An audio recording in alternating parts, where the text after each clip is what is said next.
বেশি এই যে তার এর দাম বেশি।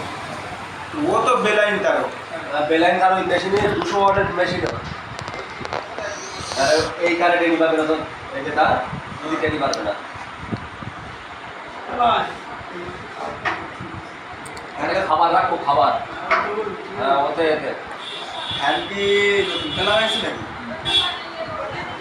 ও খড় দেখছি ফ্যানের আবার এটা এর এই একটা জিনিস শুরু অসুবিধা কি আমার এই জোর খুঁজো রে না সুন্দর রে সুন্দর দিলে আমার এই গ্যাসটা সব লিখে যাবে।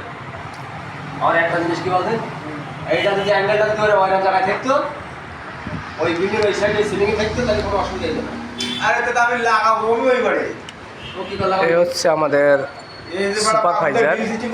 দোকান কিভাবে চলবে কি না চলবে তার পরামর্শ এখন ভাবছে আমাদের স্যার। কেনা করেছে তো এখন সিদ্ধান্ত নেবে আমাদের কেউ করবে হ্যাঁ তাই করলো তরিকুল ভাই। এখন ভেবে দেখুক কোথায় কি হচ্ছে কি না। দিবি তরিকুল দোকান চলবে তো চলবে ওই রডে ভেতরে ঢালাই রডে বাঁধাবে এ ঠিক আছে তো সব লাগানি পুটি করে সেভেনটা মালা হ্যাঁ? করে দিচ্ছি এ লাগানি ঠিক আছে তো কালকে টেবিল বলবো না এদিক এদিক দেখ এদিক দেখ এর অ্যাঙ্গেল হোক তোমার বুঝতে পারছিস তাহলে আমার সুবিধা হবে তাহলে আমার গ্যাসটা তাহলে তুই অফ যা করতে পারবি নাকি এই যে ফ্যানটা এ ও কি বলছি দেখ দেখ এই ফ্যানটা তো কাস্টমারের জন্য দেখছি ওটা ওই সাইড দেবো আর তোর যদি গরম লাগে তোর 5 টাকা ছোট ফ্যান রেখে দিবি ওটা এর উপর দিকে থাকবে